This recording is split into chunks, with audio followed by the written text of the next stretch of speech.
नमस्कार दर्शक बंधु आपण को आम चैनल को स्वागत।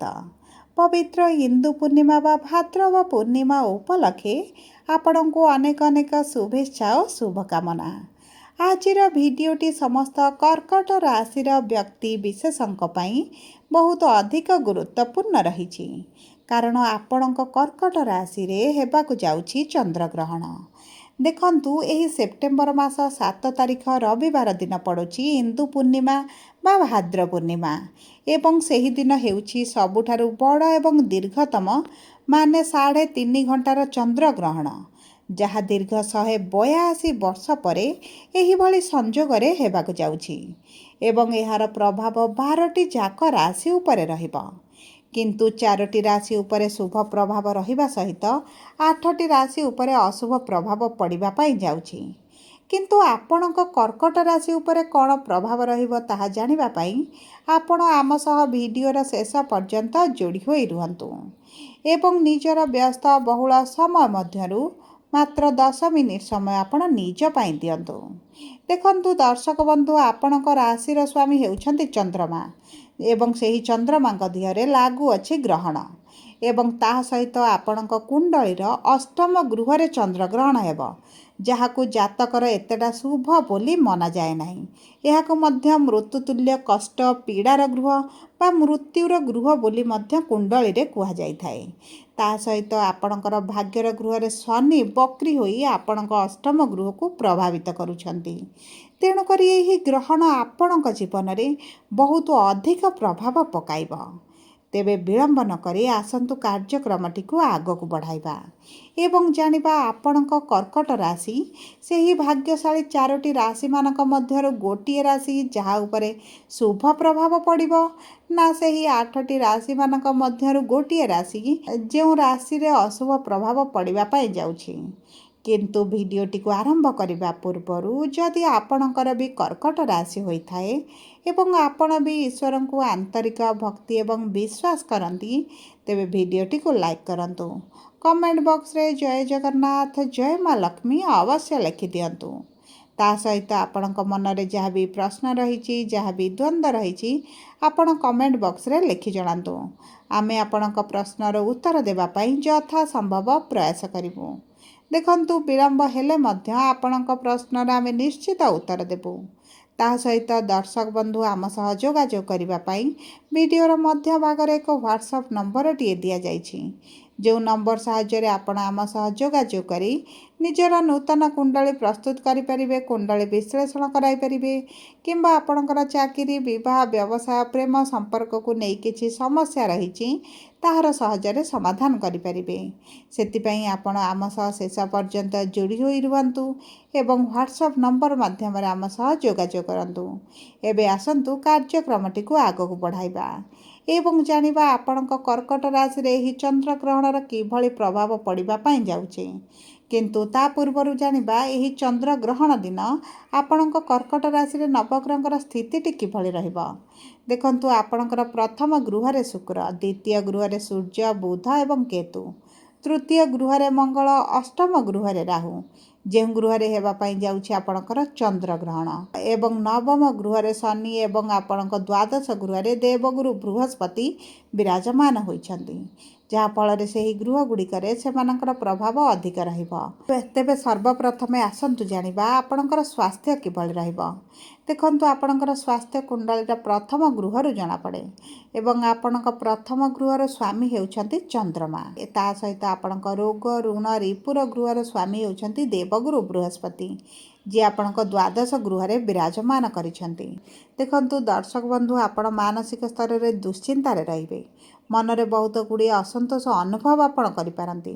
मनरे क्यारियर को नहीं हो, स्वास्थ्य को नहीं हो, परिवार को नहीं हो, बहुत गुड़िए द्वंद्व संदेह मन भितर घूरी बुलिबो, जो कारण आपणकर मानसिक स्वास्थ्य भाराक्रांत होगा सहित आपणक शारीरिक स्वास्थ्य मध्य प्रभावित हेब। आपण निजर बीपी डायबिटीज कोलेस्ट्रॉल जेकोसी एक ब्लड रिलेटेड जदि समस्या अच्छी ताहार तुरंत प्रतिकार करंतु। सेतिपई डॉक्टर सह जोगाजोग करी निश्चित भाव में औषध नियंतु। କାରଣ ଏହି ଚନ୍ଦ୍ରଗ୍ରହଣ ପରେ ତାହା ବଢ଼ିବାର ବହୁତ ଅଧିକ ସମ୍ଭାବନା ଅଛି। ତା ସହିତ ଯେହେତୁ ଆପଣଙ୍କ ଅଷ୍ଟମ ଗୃହରେ ଚନ୍ଦ୍ରଗ୍ରହଣ ହେବାକୁ ଯାଉଛି, ଆପଣଙ୍କର କିଛି ଏଭଳି ସମସ୍ୟା ସ୍ୱାସ୍ଥ୍ୟରେ ଦେଖା ଦେଇପାରେ ଯେଉଁ କାରଣ ପାଇଁ ଆପଣଙ୍କୁ ବାରମ୍ବାର ହସ୍ପିଟାଲକୁ ଦୌଡ଼ିବାକୁ ପଡ଼ିପାରେ ଏବଂ ଆପଣଙ୍କର ବହୁତ ଗୁଡ଼ିଏ ଅର୍ଥ ଖର୍ଚ୍ଚ ମଧ୍ୟ ହୋଇପାରେ। ସେଥିପାଇଁ ନିଜର ଖାଦ୍ୟ ପାନୀୟର ଆପଣ ବିଶେଷ ଭାବରେ ଦାୟିତ୍ୱ ନିଅନ୍ତୁ, କାରଣ ଆପଣଙ୍କର ଖାଦ୍ୟଜନିତ କିଛିଟା ଇନଫେକ୍ସନ୍, ଫୁଡ୍ ପଏଜନ୍ ଭଳି ସମସ୍ୟା ମଧ୍ୟ ଦେଖା ଦେଇପାରେ। ତା ସହିତ ଯଦି ଆପଣ ମହିଳା ହୋଇଥାନ୍ତି, ଆପଣଙ୍କ ଗର୍ଭାଶୟରେ କିମ୍ବା ଆପଣଙ୍କ ମୂତ୍ରାଶୟରେ କିମ୍ବା ଆପଣଙ୍କର ପରିସ୍ରା ଜନିତ ସମସ୍ୟା ଯୋଗୁଁ ପେଟରେ କିଛି ନା କିଛି ସମସ୍ୟା ଆପଣଙ୍କର ବାହାରିପାରେ। ସେଥିପ୍ରତି ଆପଣ ଟିକେ ସଚେତନ ରହିବେ। ଯଦି ଆମେ ଦେଖିବା ଆପଣଙ୍କର ଆର୍ଥିକ ସ୍ଥିତିକୁ, ତେବେ ଅର୍ଥର ଗୃହରେ ବିରାଜମାନ କରିଛନ୍ତି ସୂର୍ଯ୍ୟ, କେତୁ ଏବଂ ବୁଧ ଏବଂ ଆପଣଙ୍କର ଏହି ଗ୍ରହଣ ସପ୍ତାହ ଶେଷ ହେବା କ୍ଷଣି ସୂର୍ଯ୍ୟ, ବୁଧ ଆପଣଙ୍କର ଦ୍ୱିତୀୟ ଗୃହକୁ ତ୍ୟାଗ କରିବେ। କେବଳ କେତୁ ଆପଣଙ୍କର ଧନର ଗୃହରେ, ଲକ୍ଷ୍ମୀଙ୍କ ଗୃହରେ ବିରାଜମାନ ହୋଇବେ ଏବଂ ରାହୁଙ୍କର ମଧ୍ୟ ଦୃଷ୍ଟି ଆପଣଙ୍କର ଧନର ଗୃହ ଉପରେ ରହିବ। ତେଣୁକରି ଏହି ସମୟ ମଧ୍ୟରେ ଆପଣଙ୍କର ଅର୍ଥ ସେଭିଂରେ କିଛିଟା ସମସ୍ୟା ଆପଣ ଦେଖିପାରନ୍ତି। ଆପଣଙ୍କର ଖର୍ଚ୍ଚ ବଢ଼ିପାରେ। ଆପଣ ନିଜ ପାଇଁ ହେଉ, ପରିବାର ବର୍ଗଙ୍କ ପାଇଁ ହେଉ କିମ୍ବା ଆପଣଙ୍କର କେହି ପ୍ରିୟଜନଙ୍କ ପାଇଁ ହେଉ, ଆପଣଙ୍କର ବହୁତ ଗୁଡ଼ିଏ ଅର୍ଥ ଖର୍ଚ୍ଚ ହେବ। ତା ସହିତ ଯଦି ଆପଣ କୌଣସି ଠାରୁ ଲୋନ୍ ଆଣିଛନ୍ତି କିମ୍ବା ଆପଣ କରଜରେ ଅଛନ୍ତି, ତେବେ ଆପଣ ସେହି କରଜ ଟଙ୍କାକୁ ଶୁଝିବା ପାଇଁ ମଧ୍ୟ କିଛିଟା ଅର୍ଥ ଖର୍ଚ୍ଚ କରିପାରନ୍ତି। ଯେକୌଣସି ଉପାୟରେ ଆପଣଙ୍କର ଯଦି ସେଭିଂ ରଖାହେଇଛି, ତାହାକୁ ଆପଣଙ୍କୁ ଭାଙ୍ଗିବାକୁ ପଡ଼ିପାରେ, ଉଠାଇବାକୁ ମଧ୍ୟ ପଡ଼ିପାରେ। ସେଥିପ୍ରତି ଆପଣ ଟିକେ ସଚେତନ ହୁଅନ୍ତୁ।